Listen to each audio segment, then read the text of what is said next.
ജനാധിപത്യ മഹിളാ association Kavalangad area committee കാൽനട പ്രചരണ ജാഥ സംഘടിപ്പിച്ചു.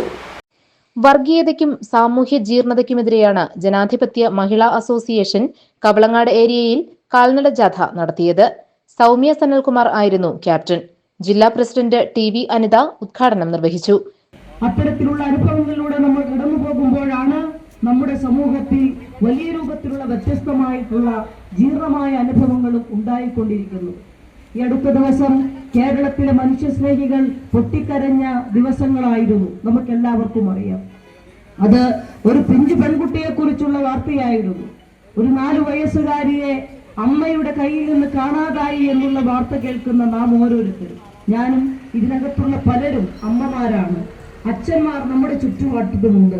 ഒരു കുഞ്ഞിനെ കാണാതായി എന്ന് പറയുമ്പോൾ ഈ നാട്ടിലെ അച്ഛനമ്മമാരുടെ, നമ്മുടെ സഹോദരങ്ങളുടെ, മനുഷ്യ സ്നേഹികളുടെ മനസ്സിൽ വലിയ സങ്കടമാണ് ഉണ്ടായത്. നമ്മളെല്ലാം ഒരു പക്ഷെ തലയ്ക്ക് കൈകൊടുത്ത് അല്പനിമിഷം ജാഥയ്ക്ക് വിവിധ കേന്ദ്രങ്ങളിൽ സ്വീകരണം നൽകി. സമാപന സമ്മേളനം സംസ്ഥാന കമ്മിറ്റി അംഗം റഷീദ സലീം ഉദ്ഘാടനം ചെയ്തു. നിർമ്മല മോഹൻ, സുഹറ ബഷീർ, ജിജി ഷിജു, മഞ്ജു സാബു, ഗീത ഷാജൻ എന്നിവർ പ്രസംഗിച്ചു. GTV news, Kavalangad.